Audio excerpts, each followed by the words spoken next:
ተውዘኑለት ለእግዚአብሔር ክርስቲያኖች እውነት እንዘንለት። እንዴት አይነት አምላክ ቢሆን ነው እንደዚህ የተንከባከበ? የአብዛኞቻችን የክርስቶስ የመስቀል ህይወትና ኑሮ ግን አንገታችንና ነጠላችን ላይ ነው ይቀር። እውነቴን የምላችሁ ክርስቲያኖች በጣም ነው የምናሳዝነው። ጀርባችን ላይ ካጣፋ ነው ነጠላ አንገታችን ላይ ካሰር ነው መስቀል ውጪ እኮ የእውነተኛን አይተው ክርስቲያን መሆናችንን የሚያውቁ ሰዎች አሉ። በትርፍ ጊዜያችሁ የምታመልኩትን እግዚአብሔርን በሙሉ ጊዜያችሁ እንዲታዘዛችሁ አትፈልጉ ይላል። አብዛኞቻችን ቦታ መርጠን ጊዜ መርጠን ሁኔታ መርጠን የምናመልከው ክርስቶስን ታውቃላችሁ። እንደኛ አስቸጋሪ የለም ለክርስቶስ። እንደኛም ደግሞ እንዳስቸጋሪነታችን በአምላካችን ፊት የሚወደድ ፍጥረት የለም። ቀን በሥራ ለራሳችን ለስጋችን ለምንደክም ሰዎች የሌሊቱ ክፍለ ጊዜ የምንተኛበት ብቻ ሳይሆን ለስጋችን በደከምንበት ልክ ለነፍሳችንም ጭምር ቆመን የምንጠልይበት፣ ትላንትና ምንም ክፋት ሳናስብ ሳንስገበገብ ምንም አይነት ነውር የሆነ ነገር ሳናስብ ያደረግናቸው በጎ ጊዜያቶች እኛ የረሳናቸውን እግዚአብሔር ያስታውሳል። ኃጢአታችንን የምንተወው ክርስቲያኖች ከእግዚአብሔር ርቀን አይደለም፣ እንዲያውም ከሱ ጋር ተጣብቀን ነው እንጂ።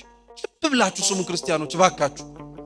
እግዚአብሔር ለሁላችን የሰጠን ለሁላችንም ጭምር ያሳደረብን ጸጋ የእግዚአብሔርን መንግስት ለመውረስ የሚያስችለን ብቁ በቂም ጭምር።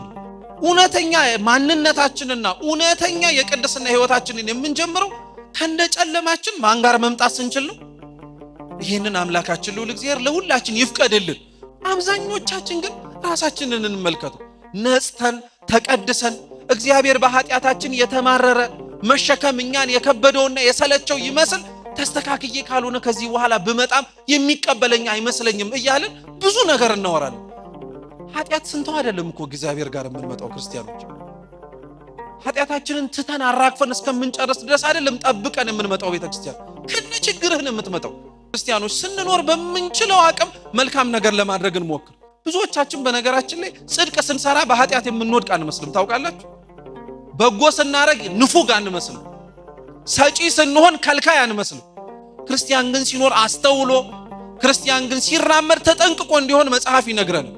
በጣም ብዙ ሰዎች የምንፈራው ነገር ምን መሰላችሁ? ከኃጢአት ቀጥሎ አላዋቂ መሆንን።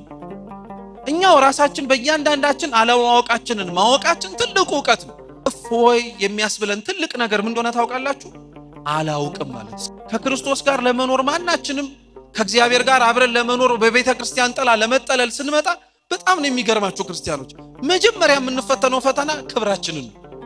በጣም ነው የሚገርማችሁ ክርስቲያኖች። አብዛኞቻችን ክርስቶስን አምላካችንን የምናመልከው ለርስሙም የምንገዛውና የምንበረከከው ክብራችንን ጥለን አይደለም፣ ከነ ክብራችን። አብዛኞቻችን ለክብራችን እንጨነቃለን፣ ለክርስቲያንነታችን አንጨነቅለት። በስመ አብ ወወልድ ወመንፈስ ቅዱስ አሐዱ አምላክ አሜን። በስመ አብ ወወልድ ወመንፈስ ቅዱስ አሐዱ አምላክ አሜን። ሁላችንም እናማት በስመ አብ ወወልድ ወመንፈስ ቅዱስ አሐዱ አምላክ አሜን። ክቡራን አባቶች ካህናት፣ ወንድሞች ዲያቆናት፣ ሊቃውንተ ቤተ ክርስቲያን እንደየማዕረጋችሁ፣ ክቡራን ዘማሪያን፣ ከሩቅም ከቅርብም የተገኛችሁ የልዑል እግዚአብሔር ቤተሰቦች እንደምን ዋላችሁ? እንደምን አመሻችሁ? እንደምን እስከዚህ ሰዓት ደረሳችሁ? ቸርነቱን ምሕረቱን ይቅርታውን በእድሜያችን ላይ ጨምሮ በፊቱ ያሳየነውን የእምነት ማነስ የመግባር ጉድለት ይቅር እያለን እንደ ኃጢአታችን እንደ በደላችን ያልከፈለን የአባቶቻችን አምላክ ልዑል እግዚአብሔር ስሙ የተመሰገነ ይሁን። አምላካችን ቅዱስ እግዚአብሔር ቢወድ ቢፈቅድ ከዚህ ሰዓት በኋላ ባለን ጥቂት ደቂቃ ሕያውና ዘላለማዊ የሆነውን የአምላካችንን ቅዱስ ቃል እንማራለን። አምላካችን ቅዱስ እግዚአብሔር በጉባኤያችን መሃል ተገኝቶ እንዲያስተምረን፣ እንዲመክረን፣ እንዲገስጸን ቅዱስ ቃሉን መስማት መኖር እንድንችል አይነ ልቡናችንን እንዲያበራልን የእርሱ የአምላካችን የልዑል እግዚአብሔር ቅዱስ ፈቃድ ይሁንልን። የሐዋርያው ቅዱስ ዮሐንስ ወንጌል ምዕራፍ 3 ከቁጥር 1 ጀምሮ ተጽፎ በሚገኘው በዚህ ሳምንት አስበነው ስለምናልፈው ስለ ኒቆዲሞስ ተጽፎ በሚገኘው የመጽሐፍ ቅዱስ ክፍል መነሻ የምንማር ይሆናል። አስቀድሜ የመጽሐፍ ቅዱሱን ቃል ሁላችሁ መስማት እንድትችሉ በንባብ አሰማችሁና ወደ ትምህርታችን እንሄዳለን። እግዚአብሔር ከሁላችን ጋር ይሁን። የዮሐንስ ወንጌል ምዕራፍ 3 ቁጥር 1 ከፈሪሳውያን ወገን የአይሁድ አለቃ የሆነ ኒቆዲሞስ የሚባል አንድ ሰው ነበር። እርሱም በሌሊት ወደ ኢየሱስ መጥቶ መምህር ሆይ እግዚአብሔር ከእርሱ ጋር ከሆነ በቀር አንተ የምታደርጋቸውን እነዚህን ምልክቶች ሊያደርግ የሚችል የለምና መምህር ሆነህ ከእግዚአብሔር ዘንድ እንደመጣህ እናውቃለን አለው። ኢየሱስም መልሶ እውነት እውነት እልሃለሁ ሰው ዳግመኛ ካልተወለደ በቀር የእግዚአብሔር መንግሥት ሊያይ አይችልም አለው። ኒቆዲሞስም ሰው ከሸመገለ በኋላ እንዴት ሊወለድ ይችላል? ሁለተኛ ወደ እናቱ ማኅፀን ገብቶ ይወለድ ዘንድ ይችላልን? አለው። ኢየሱስም መለሰ እንዲህ ሲል እውነት እውነት እልሃለሁ ሰው ከውሃና ከመንፈስ ካልተወለደ በቀር የእግዚአብሔርን መንግሥት ሊገባ አይችልም። ከሥጋ የተወለደ ሥጋ ነው፣ ከመንፈስም የተወለደ መንፈስ ነው። ዳግመኛ ልትወለዱ ያስፈልጋቸዋል ስላልኩህ አታድንቅ። ነፋስ ወደሚወደው ይነፍሳል፣ ድምፁንም ትሰማለህ፣ ነገር ግን ከወዴት እንደመጣ ወዴትም እንዲሄድ አታውቅም። ከመንፈስ የተወለደ ሁሉ እንዲህ ነው። ኒቆዲሞስም መልሶ ይህ እንዴት ሊሆን ይችላል አለው። ኢየሱስም መልሶ እንዲህ አለው አንተ የእስራኤል መምህር ስትሆን ይህን አታውቅምን? እውነት እውነት እልሃለሁ የምናውቀውን እንናገራለን፣ ያየነውንም እንመሰክራለን፣ ምስክራችንም አትቀበሉትም። ስለ ምድራዊ ነገር በነገርኳችሁ ጊዜ ካላመናችሁ ስለ ሰማያዊ ነገር ብነግራችሁ እንዴት ታምናላችሁ? ከሰማይ ከወረደ በቀር ወደ ሰማይ የወጣ ማንም የለም፣ እርሱም በሰማይ የሚኖረው የሰው ልጅ ነው። ስለ ቅዱስ ቃሉ የአምላካችን የልዑል እግዚአብሔር ስም የተመሰገነ ይሁን። እንደ እግዚአብሔር ቅዱስ ፈቃድ ቁጥር 5 ላይ ባለው ዳግም መወለድ በሚል ርዕስ የምንማር ይሆናል። አምላካችን ቅዱስ እግዚአብሔር እንዲያስተምረን፣ እንዲመክረን፣ እንዲገስጸን የእርሱ ቅዱስ ፈቃድ ይሁንልን። እስኪ ዳግም መወለድ በሉ። ድገሙት። አሁንም ድገሙት። በዚህ ርዕስ እንማራለን። አምላካችን እንዲያስተምረን ቅዱስ ፈቃዱ ይሁንልን። የአብይ ጾም 7ኛው ሳምንት ኒቆዲሞስ ተብሎ ይጠራል። በዚህ ሳምንት ልክ እንዳለፉት ሳምንታት ሁሉ ቅድስት ቤተ ክርስቲያናችን የሚነበበውን የሚዘመረውን ክርስቲያኖች በሙሉ ወደ ትንሣኤ በሚያደርጉት ጉዞ ላይ ትኩረት ሰጥተው ሊያስተውሉት የሚገቡትን ቅዱሳት መጻሕፍት ላይ የተዘገቡትን ጽፋ አስቀምጣልናለች። የአብይ ጾም ከጀመርንበት ዘወረደ ከሚለው ሳምንት ጀምሮ እያንዳንዱ ሳምንታት ለየብቻቸው የምናስተውልባቸው የምንማራቸው ትምህርቶች ሲኖራቸው፣ እያንዳንዱ ሳምንት ግን ለክርስቲያኖች ብቻውን ተናጠል የሆነ ሳምንት ሳይሆን እርስ በእርስ እየተያያዘ ዘወረደ ብለው የጀመሩትን ሳምንት የትንሣኤ ሳምንት ላይና በዓል ላይ የሚያደርሳቸው ነው። ከሩቅ ሆኖ ለሚመለከት ሰው የአብይ ጾም ሳምንታት ትምህርቶች በሳምንታቱ ጀምረው በሳምንታቱ የሚያበቁ ይመስለዋል። ለክርስቲያኖች ግን እያንዳንዱ ሳምንት ላይ የጀመርነው ትምህርት የመጨረሻ መደምደሚያው ትንሣኤ ነው እንጂ ሌላ ቀን ወይም ሌላ በዓል አይደለም። በተለምዶ እኛ በምናውቀውም ስርዓት እንደሆነው እሁድ የምንቀበለውን የአብይ ጾም ሳምንት የምንጨርሰው ቅዳሜ ማታ ነው። እንደምታውቁት ቅዳሜ ማታ ከሌሊቱ አገልግሎት ጀምሮ በስርዓተ ቅዳሴያችን ደግሞ በዕለተ እሁድ ቀጣዩን ሳምንት እንቀበላለን እና አብዛኛው ሰው የሚመስለው የሳምንቱ ትምህርት እሁድ ጀምሮ ቅዳሜ የሚያበቃን የሚመስለው፣ ግን ለክርስቲያኖች እንዳልኳችሁ እያንዳንዱ ሳምንት እርስ በእርስ የተገናኘ፣ እርስ በእርስ ጥያቄና መልስ ያለበት፣ እርስ በእርስ እያንዳንዱ ሳምንት ከአንዱ ወደ አንዱ እየተሻገርን ወደ ጌታችን ወደ ኢየሱስ ክርስቶስ ትንሣኤ የምንደርስበት ነው። እያንዳንዱ ሳምንት እንዴት እርስ በእርስ እንደሚሰናሰል በተወሰነ መልኩ እንመልከተው። የአብይ ጾም የመጀመሪያው ሳምንት ዘወረደ ተብሎ ይጠራል። በዚህ ሳምንት ቤተክርስቲያናችን ያስተማረችን አምላካችን መድኃኒታችን ኢየሱስ ክርስቶስ ከላይ ከሰማያ ሰማያት ራሱን ዝቅ አድርጎ በእኛ በኃጢአተኞቹና በበደለኞቹ መካከል ራሱን ባዶ አድርጎ በትህትና ወደ ምድር መውረዱን ታስተምርበታለች። የአምላካችን የልዑል እግዚአብሔር ከላይ ከሰማያት መንበሩ መውረዱ፣ በኃጢአተኞች መካከል መመላለሱ፣ በደለኞችና ነውረኞች ሆነን ሳለን ግን ሳይጸየፈን እንዲያውም ለእኛ ትህትናን ያሳየን ዘንድ አርአያ የሆነን ዘንድ ለምን አምላክ ሰው ሆነ፣ ለምን ከሰማያ ሰማያት ወረደ ብለን ብንጠይቅ መልሱ ሁለተኛው ሳምንት ነው። ለቅድስት ነው። እስኪ ለቅድስት በሉ። ለቅድስት ለመቀደስ ነው እግዚአብሔር ሰው የወረደው። አምላካችን ከሰማያ ሰማያት ወደ ምድር የወረደው እኛ እንድንቀደስ ነው። በሁለተኛው በሳምንት በቅድስት ደግሞ ስለ ቅድስና ነው ቤተክርስቲያን የምታስተምረው። እግዚአብሔር ስላለው ማንም ሊሰጠው ስለማይችል እርሱ ግን በለጋስነቱ ለሁሉ ስለሚሰጠው የባህሪ ቅድስና በሰዎች ዘንድ በፍጥረታትም ዘንድ ስለሚኖረው የጸጋ የስጦታ ከእግዚአብሔር በምንቀበለው ቅድስና ስለ ሰንበት ቅድስና ታስተምራለች። ባጭሩ ቅድስና የሚገኝባቸው መንገዶች ሁለት ናቸው። የመጀመሪያው ሰው ቅድስናን ሊያገኝ የሚችለው ኃጢአቱን ሲያምን፣ በደሉን ሲያምን፣ ሲረዳ፣ ሲያውቀው ነው። ነገር ግን ኃጢአትን ማመንና በደልን ማወቅ የቅድስና የመጀመሪያው መንገድ ነው እንጂ መጨረሻው አይደለም። ሰው ከእግዚአብሔር ፊት የሚመሰገነው ሰው እግዚአብሔር ዳግም ለፍርድ ሲመጣ በቀኙ መቆምን ብቻ ሳይሆን ደግሞ ወደ መንግስቱም ጭምር የሚያስገባው ኃጢአት ስላልሰራ ሳይሆን ጽድቅ ስለሰራ ነው። ምን ስለሰራ? ጽድቅ ስለሰራ ነው። ስለዚህ ቅድስና ኃጢአትን በማወቅ እና በመተው ይጀምራል። ፍጻሜው ደግሞ ጽድቅን በመማርና በመፈጸም ይጠናቀቃል።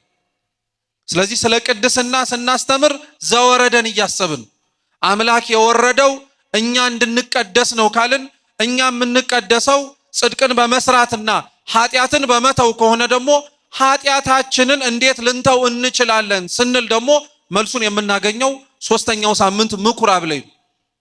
የዮሐንስ ወንጌል ምዕራፍ 2 ቁጥር 13 ላይ ጌታችን ኢየሱስ ክርስቶስ ወደ ቤተ መቅደስ በፋሲካ በዓል እንደገባ በቤተ መቅደሱም ዙሪያ ገንዘብ ሻጭና ለዋጮችን እንስሳትን እንዳገኘና ጅራፍ አንስቶ ቤቴ የጸሎት ቤት ይባላል እንጂ የወንበዴዎች ዋሻ አይደለም፣ የንግድ ስፍራ አይደለም ብሎ እንዳስተካከለው ይነግረናል። ይህንን በሚያደርግበት ጊዜ ላይ በዙሪያው ላይ የነበሩት አይሁድ ፈሪሳውያን ምን ብለው ጠየቁ? ይህን በማን ስልጣን ታደርገዋለህ? ይህንንስ የምታደርገው ምን ሊመለከተ የሚችል ነገር ቢኖር ነው ብለው ጠየቁት።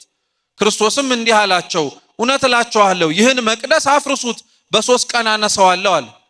46 ዓመት ለመስራት የፈጀውን መቅደስ እንዴት አንተ በ3ኛው ቀን ቢፈርስ አነሳዋለሁ ብለህ ትናገራለህ አሉት ሲል ወንጌል የተጻፈው ከክርስቶስ እርገት በኋላ ስለሆነ ቅዱስ ዮሐንስ ወንጌላዊ ምን ይላል? ክርስቶስ ለጊዜው ገብቶ ያነጻው ቤተ መቅደስ በፍጻሜው ለሰውነቱ ምሳሌ እንደሆነ ይናገራል። ይህን ያለውም አፍርሱት አስነሳዋለሁ ብሎ የተናገረው እነሱ እንደጠበቁት ስርዓተ አምልኮ የሚፈጽሙበትን መቅደስ ሳይሆን ቅዱስ ዮሐንስ ወንጌላዊ ምን ይላል? ይህን የተናገረው መቅደስ ስለተባለ ሰውነቱ ነው ይላል። ይህን የተናገረው በሉ መቅደስ ስለተባለ ምንነቱ ነው? ሰውነቱ ነው። ክርስቶስ በምኩራብ ገብቶ ያነጻው ቅድስናው መጠበቅ አለበት ብሎ ጥብቅና የቆመለት ቦታ መቅደስ ስርዓተ አምልኮ የምንፈጽምበት ቦታ ብቻ ሳይሆን ክርስቶስ የእውነት የሚመለክበት የኛ ሰውነትም ጭምር ነው። እንዳልኳችሁ ሰው ለመቀደስ ከኃጢአት መላቀቅ ያስፈልገዋል ስንል በምኩራብ ነው እንዴት ከኃጢአት እንደሚላቀቅ የምንማረው። ክርስቶስ ጅራፍ አንስቶ እያጮኸ ገንዘብ ሻጭና ለዋጮችን እንስሳቱን እንዳባረረው ሁሉ ክርስቶስ አንስቶ የተጠቀመበት መኖር የሌለባቸውን ነገሮች መቅደስ ከተባለ ከሰውነታችን ያባረረበት ስልጣነ ክህነት፣ ንስሐ፣ ቅዱስ ቁርባን በካህናቱ እጅ በክርስቶስ ስልጣን የምናገኘው ነገር። ስለዚህ ሰው እንዴት ከኃጢአቱ ሊርቅ ይችላል፣ ከበደልም ሊርቅ ይችላል ብለን ስንጠይቅ በካህናት ስልጣን ንስሐ ገብተን ቅዱስ ቁርባን ለመቀበል ራሳችንን በትህትና ዝቅ ስናደርግ ሰው ከኃጢአት ሊላቀቅ ይችላል። ማንም ደግሞ ከኛ መካከል ኃጢአት የለብኝም ነውር የለብኝም ብሎ ሊያወራ የሚችል የለም። ከሰውነታችን ሁሉ ካሉ አልነቀል ካሉን ከከበዱን ኃጢአቶቻችን የበለጠው ኃጢአት ደግሞ ልክ መጻጉዕ እንደተኛባት ለረጅም ዓመት ያንቀላፋንበት አልጋችን ደግሞ ኃጢአታችን ነው። ያንን ኃጢአት ያንን በደል መጻጉዕን ክርስቶስ አልጋህን ተሸክመ ሂድ እንዳለው ሁሉ በዚህ ጾም ውስጥ በመጻጉዕ ሳምንት ላይ የምናስተውለው አልወጣ ያለንን አልነቀል ያለንን አልሸሽ ያለንን ኃጢአትና በደላችንን ጌታችን መድኃኒታችን ኢየሱስ ክርስቶስ በእርሱ ስልጣን እንደሚያሸክመን ያንቀላፋንበትን ተሸክመነው ለመነሳት እንኳን የከበደንን በደላችንን እግዚአብሔር አምላክ እስከ ዘላለም እንደማንሰቃይበት በመጻጉዕ አሳይቶናል። እውነት የእርሱን ድምፅ ለመስማት እውነት እርሱ አልጋችሁን ተሸክማችሁ ሂዱ ብሎ በኃጢአታችን ላይ ስልጣን ሰጥቶን ከኃጢአታችን ላይ የበላይ የምንሆንበት ዘመን እንደሚመጣ እያመንንና ተስፋ እያደረግን መጻጉዕን አሰብን። ክርስቶስ የወረደው እንድንቀደስ፣ የምንቀደሰው ከኃጢአት በመንጻት ከኃጢአት የምንነጻው አልሸነፍ ያለንን ኃጢአታችንን በክርስቶስ እንደሆነ እናስተምራለን። ከዛ በኋላ ግን የምንጠይቀው ጥያቄ ምን መሰላችሁ? ይህ ሁሉ የተደረገው ለምንድን ነው እንላለን።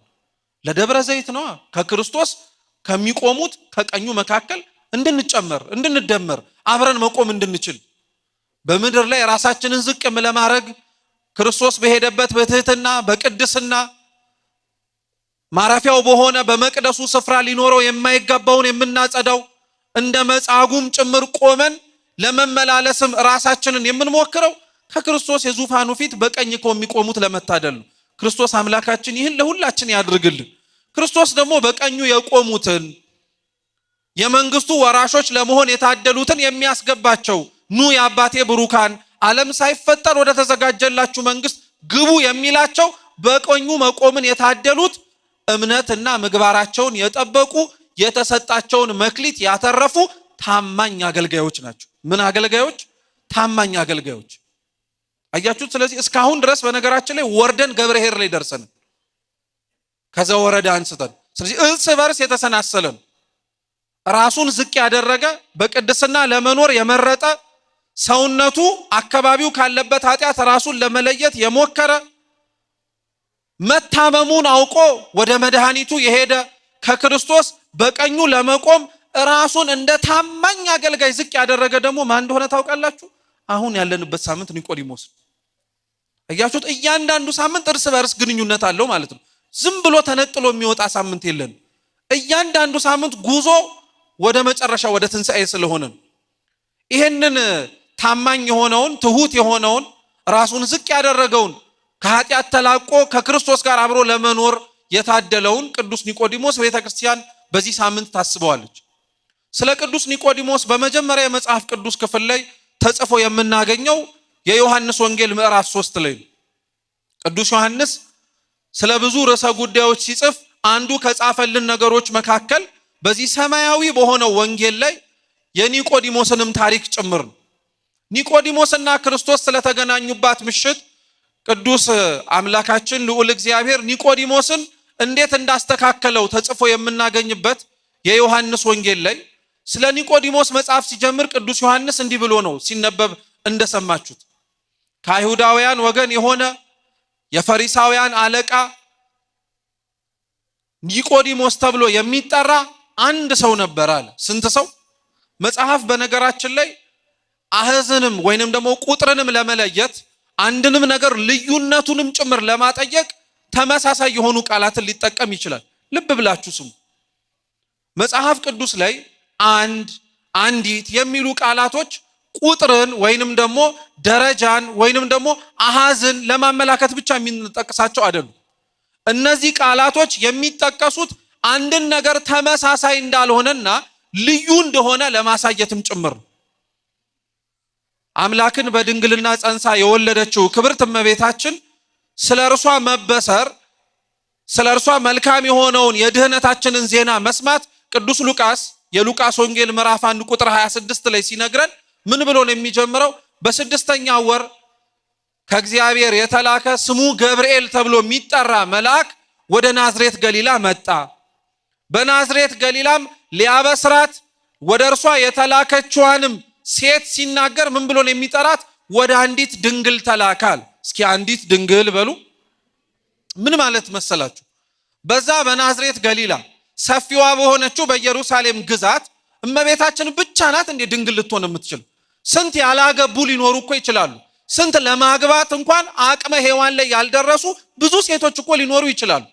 አንዲት ብሎ የጠራት ብቸኛ እርሷን ሊመስላት የማይችል እርሷንም ሊተካከላት የማይችል ድንግልና ስላላት፣ እርሱም ሴቶች ደናግላን ቢሆኑ ወንዶችም እንዲሁ እስከሚያገቡ በዝሙት አያርገው ወይ በኃጢአት ቢወድቁ ታድለው ደግሞ ራሳቸውን በቅድስና ጠብቀው በጋብቻ እስኪሰነብቱ ድረስ ነው።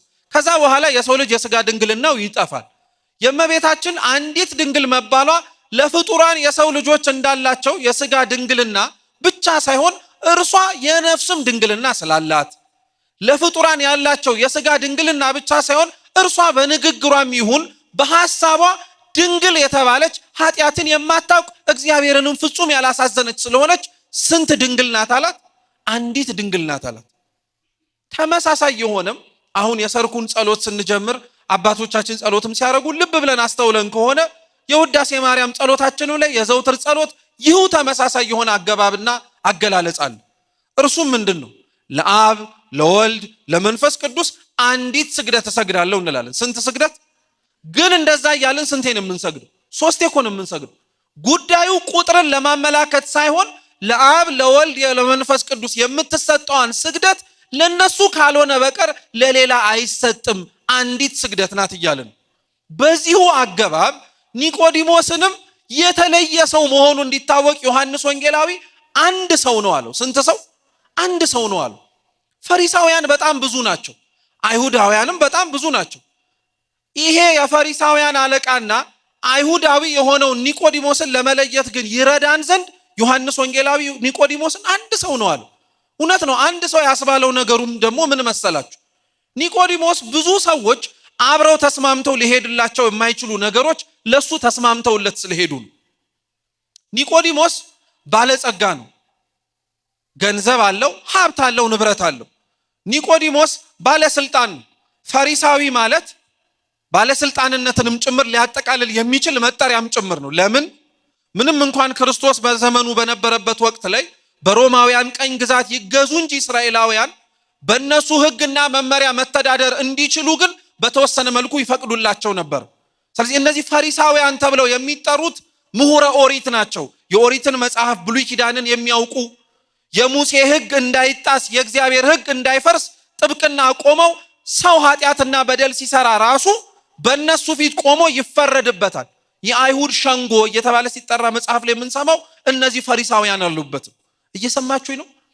ስለዚህ ፍርድ ሊሰጥ የሚችለው ክፉና ደግን ለይቶ አንተ ደግ አድርገሃል፣ አንተ ክፉ አድርገሃል ብሎ ሊወስን የሚችለው ምን ያለው ሰው ነው? ክርስቲያኖች፣ ስልጣን ያለው ሰው። ስለዚህ ባለስልጣን ነው የምንለው በዛ ምክንያት። ባለጸጋ ባለስልጣን ብቻ ሳይሆን ደግሞ የተማረም ጭምር ነው ኒቆዲሞስ። ፈሪሳውያን እንዳልኳችሁ ምሁረ ኦሪት ብሉይ ኪዳንን የሚያውቁ መጽሐፍትንም ጭምር እየጠቀሱ የሚያስተምሩ ስለሆኑ እንግዲህ አንድ ሰው ያስባለው ታዲያ ይሄ ባለጸግነት፣ ይሄ አዋቂነት፣ ይሄ ባለስልጣንነት ብዙ ሰዎች ጋር ተስማምቶ ስለማይገኝ አንድ ሰው እውነት ነው ባለጸጋ ሊሆን ይችላል። ምንም ሺህ ዓመት ግን ባለጸጋ ቢሆን ስልጣንና ዕውቀት ላይኖረው ግን ይችላል። ታውቃላችሁ?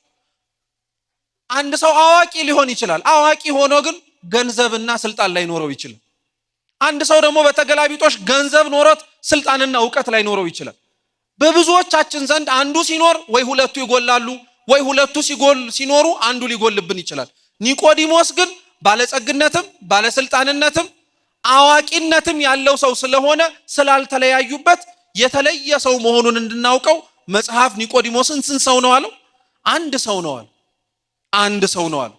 ይሄ ታዲያ አንድ ሰው ተብሎ የተጠራው ኒቆዲሞስ ልዩ የሆነውም ኒቆዲሞስ ጌታችን ኢየሱስ ክርስቶስን ለማግኘት ዘወትር ይሄድ የነበረው ሌሊት ነው። ሌሊት ይሄድባቸው የነበሩትን ምክንያት አባቶቻችን ሲያስረዱ አንድም በአይሁድ ሸንጎ ስርዓት መሰረት ቀን ፍርድ ላይ ቀን አገልግሎት ላይ ስለሚውል ብቸኛ ሊኖረው የሚችለው ትርፍ ሰዓት ሌሊት ነው። ብዙዎች ሰርተው በሚያንቀላፉበትና ሰርተው ስለ ስጋቸው ድካም በሚያርፉበት ወቅት ላይ ኒቆዲሞስ በሌሊት ወደ ክርስቶስ ይሄዳል። ይሄ ትምህርት ነው። ቀን በስራ ለራሳችን ለስጋችን ለምንደክም ሰዎች የሌሊቱ ክፍለ ጊዜ የምንተኛበት ብቻ ሳይሆን ለስጋችን በደከምንበት ልክ ለነፍሳችንም ጭምር ቆመን የምንጠልይበት ከክርስቶስ ጋር የምንገናኝበትም ሰዓት እንደሆነ ኒቆዲሞስ አስተማሪ ነው። ሁለተኛው ኒቆዲሞስ በሌሊት ይሄድበት የነበረበት ምክንያት ደግሞ ለክብሩ ስለሚጨነቅ አዋቂ ስለሆነ ባለስልጣን ስለሆነ በሰዎች ዘንድ ክብርና ዝናም ጭምር ስለነበረው የእርሱን አላዋቂነቱንና ጠይቆ ሊረዳው የሚያስፈልገው ብዙ ነገር እንዳለ ማንም ሰው እንዲያውቅበት አይፈልግም ነበር። በጣም ብዙ ሰዎች የምንፈራው ነገር ምን መሰላችሁ? ከኃጢአት ቀጥሎ አላዋቂ መሆንን። አላዋቂነት ማንም ሰው አይፈልግም። ታውቃላችሁ? አላወቅም መባልን፣ አታውቅም መባልን በጣም ብዙዎቻችን አፍ አውጥተን አንናገረው እንጂ አላዋቂነትንና አለማወቅን እንኳን ምክንያት አድርገው የሚነገሩ ንግግሮችን እንኳን እንጸየፋቸዋለን። ምንም እንኳን እኮ ባልማር ብለን እናወራለን። ምንም እንኳን እኮ ፊደል ባልቆጥር እንላለን። አላዋቂነትን ስለምንጸየፈው እኮ ነው። ኒቆዲሞስ አላዋቂነቱን ማወቁ ትልቅ ዕውቀት ሲሆንለት፣ አላዋቂነቱን ደግሞ ሌላው ሰው እንዳያውቅበት መፈለጉ ደግሞ በጣም መሰናክል ሆነበት። ትልቁም ነገር ነው። በነገራችን ላይ ክርስቲያኖች እኛው ራሳችን በእያንዳንዳችን አለማወቃችንን ማወቃችን ትልቁ ዕውቀት ነው። ለክርስቲያንም በነገራችን ላይ ወደ እግዚአብሔር እየተጠጋ ከአምላኩ ጋር ያለው ህብረት እየጨመረ ሲመጣ አንድ የሚያውቀው ነገር ቢኖር ክርስቲያኖች በእርግጠኝነት እግዚአብሔርን እንደማያውቀው። ቅዱሳን በህይወታቸው ከእግዚአብሔር ጋር እየተጠጉ ሲመጡ ከሩቅ ሆኖ እያበራ የሚመለከቱትን አምላካቸውን እየተጠጉት ግን ሲመጡ ጨለማ ሆኖ ነው የሚያገኛቸው። እንደማይመረመር መርምረው እንደማይጨርሱት አውቀው እንደማይጠነቅቁት የዘወትር ናፍቆታቸው እንደሆነ ነው እያወቁ የሚመጡት። ስለዚህ አላዋቂነቱን ክርስቲያን ማወቅ አንዱ ራሱ የቅድስና ምልክት ነው። አንዱ ራሱ ከእግዚአብሔር ጋር እውነትም እየኖርን እንደሆነ ማሳያ ነው። ችግሩ ግን ምን መሰላችሁ? እኛ ያላወቅነውን እኛም ጭምር ደግሞ አልተረዳንም የምንለውን አላዋቂነታችንን ስናውቀው ግን ሌላው ሰው ግን አላዋቂነታችንን አላዋቂ እንዲለን አንፈልግም። በሰው ዘንድ አዋቂዎች እንደመሰል የተረዳን እንደመሰል ያወቅን እንደመሰል ነው መኖር የምንፈልገው። የኒቆዲሞስ ችግር አብዛኞቻችን ላይ ያለብን አላዋቂነታችንን እኛ እንዳወቅነው ሁሉ ማለት ነው ሌላው ሰው አለማወቃችንን ቢያውቀው ምን የሚጎልብን ነገር ይኖራል? እንደ እውነቴን የምነግራችሁ ክርስቲያኖች አብዛኞቻችን ሳናውቅ የምንዘባርቀው ሳንረዳ የምናወራው ምንም ነገር እንኳን ግንዛቤው ሳይኖረን ካለመናገር መናገር ይሻላል ብለን በምናወራባቸው ብዙ መድረኮች እፎይ የሚያስብለን ትልቅ ነገር ምን እንደሆነ ታውቃላችሁ? አላውቅም ማለት። እስኪ አላውቅም በሉ። ምን ያሳፍራል ታዲያ? ይሄንን ማለት ምንም እኮ ያሳፍር ምንም፣ እንዲያውም ማወቅ ነው። ግን ኒቆዲሞስ ለክብሩ ስለሚጨነቅ አላዋቂነቱን ሰው እንዲያውቅበት አይፈልግም ነበር። ከክርስቶስ ጋር ለመኖር ማናችንም ከእግዚአብሔር ጋር አብረን ለመኖር በቤተ ክርስቲያን ጥላ ለመጠለል ስንመጣ በጣም ነው የሚገርማችሁ ክርስቲያኖች፣ መጀመሪያ የምንፈተነው ፈተና ክብራችንን ነው። እግዚአብሔር ክብራችንን ይዘን እርሱን ፈልገን የምናመልከው አምላክ አይደለም። እርሱ ራሱን ለኛ ሲል ክብሩን ባዶ ካደረገ፣ እርሱ ለኛ ሲል ራሱን ዝቅ አድርጎ አላዋቂ መስሎ ይታይ ዘንድ ጌታችን ኢየሱስ ክርስቶስ በእኛ ቋንቋ ወርዶ መናገርን ከመረጠ እንዴት ለእርሱ ብለን እኛ ራሳችንን ክብራችንን መተው በጣም ሊከብደን ይችላል። በጣም ነው የሚገርማችሁ ክርስቲያኖች፣ አብዛኞቻችን ክርስቶስን አምላካችንን የምናመልከው ለእርሱም የምንገዛውና የምንበረከከው ክብራችንን ጥለን አይደለም። ከነ ክብራችን መወደሱን ፈልገን መከበሩን ፈልገን ቦታ መሰጠቱን ፈልገን ነው እንጂ እውነት ጌታችን ኢየሱስ ክርስቶስን እርሱ ለኛ በወረደበት መጠን እኛ ለእርሱ ወርደን አምልከነው እናውቃለን እንዴ? ለክብራችን አብዛኞቻችን እንጨነቃለን። ለስማችን አብዛኞቻችን እንጨነቃለን። ከስማችን በላይ ሊያስጨንቀን የሚገባው ትልቁ ሰማያዊ ስም ግን ክርስቲያን የሚለው ነበር። ከስማችን በላይ በጣም ሊያስጨንቀን የሚገባው በሀብተ ውልድና በስመ ክርስትና ያገኘነው ከማይጠፋው ዘር የተወለድንበት የክርስቶስ ስም ነበር። ስማችን ሆኖ እንድንጠራበት የተመረጥንበት።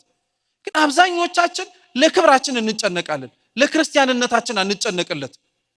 የሚያሳስበን ለአይምሯችንም ጭምር ስለ ክርስትናችን ትዝ የሚለን በጣም የተወሰኑ ቦታዎች ነው እንጂ በብዙ ቦታ አይደለም። ለዛ ነው ቅዱስ ኤፍሬም ሶርያዊ ምን ይላል መሰላችሁ? እናንተ በእያንዳንዳችሁ በትርፍ ጊዜያችሁ የምታመልኩትን እግዚአብሔርን በሙሉ ጊዜያችሁ እንዲታዘዛችሁ አትፈልጉ ይላል። አብዛኞቻችን ቦታ መርጠን ጊዜ መርጠን ሁኔታ መርጠን ነው የምናመልከው ክርስቶስን ታውቃላችሁ።